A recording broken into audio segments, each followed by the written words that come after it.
ma chaîne, je suis Marie Manon. Alors, dans cette vidéo, je vous montre où aller chercher des photos libres de droits d'auteur de haute qualité pour mettre dans notre site web, dans nos posts Facebook, dans nos annonces commerciales. Si on a quelque chose à vendre, on a besoin d'une photo. Alors, ces photos-là sont libres de droits d'auteur, sont de haute qualité. Il y a différentes grandeurs qu'on peut aller chercher et puis sont super belles, là. Les sites vont être, les liens pour les sites vont être en bas de la description. Vous allez cliquer dessus puis vous allez diriger directement sur le site web en question. Alors, il y a deux, trois sites que je vous montre. Je vous montre comment aller les chercher, les downloader et puis les mettre dans un fichier. Alors, n'oubliez pas de vous abonner à ma chaîne, de liker mon vidéo, de me donner un petit thumbs up, ça l'aide beaucoup. Et puis, on y va avec la vidéo.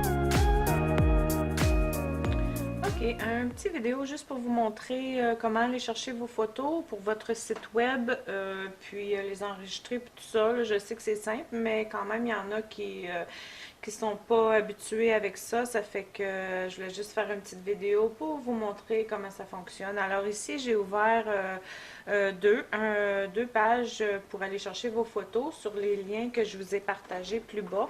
Alors ici, on a le pixel.com et puis l'autre que j'aime bien, c'est Burst Shopify. Alors, admettons, vous faites une recherche sur peu importe votre domaine. On peut écrire qu'est-ce qu'on cherche ici. Ça va nous donner plein de photos.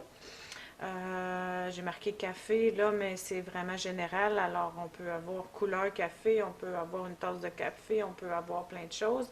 Alors, qu'est-ce qu'on fait s'il y a une photo en particulier qu'on aime bien? Alors, on clique dessus et puis on va la downloader. Si c'est une photo que vous pensez mettre dans votre site web comme arrière-plan, je vous explique dans Builderall, l'arrière-plan, ce qu'on voit maintenant ici, c'est une bordure. Alors, c'est toute la photo. Je vous montre si je veux aller, si je veux aller la changer, je dois aller dans les banners. Alors, c'est un banner. Si je clique là-dessus, vous allez voir un instant. Vous voyez, c'est tout le derrière de l'image, là, ce que je vais travailler avec. J'ai cliqué sur le bleu, alors c'est tout le bleu qui a changé.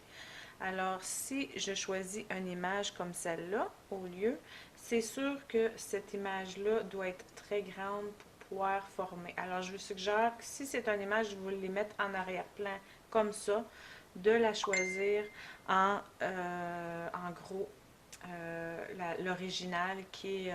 c'est sûr que la large peut faire aussi, mais je suis sûre d'aller chercher la plus grande. Si vous voulez faire d'autres choses avec votre image, oui, vous pouvez la prendre plus petite, mais si c'est quelque chose que vous voulez mettre en arrière-plan, prenez-la la plus grande possible parce que sinon elle va être embrouillée. OK? Ça fait qu'on choisit, on peut la customiser aussi, mais si je choisis, exemple, medium, je fais download la photo. Alors là, elle se download. Parfois, dépendamment de votre programme, vous allez la voir ici en bas, puis vous allez l'envoyer tout de suite dans un dossier. Là, moi, ça s'enregistre avec ça. Je fais un right-click et je la copie sans la fermer, parce que là, je vais être obligée d'aller la redownloader encore. Je l'amène dans mon fichier. Alors, comme je vous ai dit, je suggère de la mettre sur une clé tout de suite pour minimiser l'espace dans votre ordi ou laptop. Alors on va et on fait juste la copier et puis elle va être dans notre clé USB automatiquement. OK? C'est sûr que dans notre ordi, je vous l'avoue, elle est quand même là, mais vous pouvez aller toutes les supprimer parce que quand vous allez aller dans vos téléchargements, vous allez voir tous les téléchargements que vous avez faits. Ils vont être là, vous pouvez aller tout supprimer ça si vous savez que vous l'avez sur une clé. Fait que ça minimise l'espace. Alors, ça c'est pour dans Pixel, puis dans les autres, c'est similaire. On fait une recherche. Ici, on a beaucoup d'exemples. Ce site-là nous donne beaucoup d'exemples. Je vais faire un petit exemple pareil. Si on y va avec différentes sortes de chiens, que j'aime bien les chiens. On peut aller choisir la photo, puis la downloader de la même façon. Alors, si j'y vais, là, mon Internet est un peu lente. Exemple, j'y vais, tiens, avec celle-là, c'est cute. Je clique dessus, puis je peux choisir la grandeur. Là, ici, haute résolution, basse résolution. C'est sûr, pour mettre en arrière-plan sur votre site web, c'est grande résolution. Alors, on la download, comme ça, et on la copie et on l'amène dans notre site web. Elle devrait s'afficher.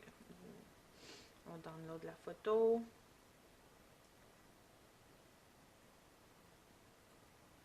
Là, vois-tu, assez downloadé. Je vais la copier, coller, même processus dans ma clé USB ou dans un fichier si je n'ai pas de clé USB, puis tout amener dans... Vous pouvez faire ça. Alors ici, on est sur le site de creativecommons.org.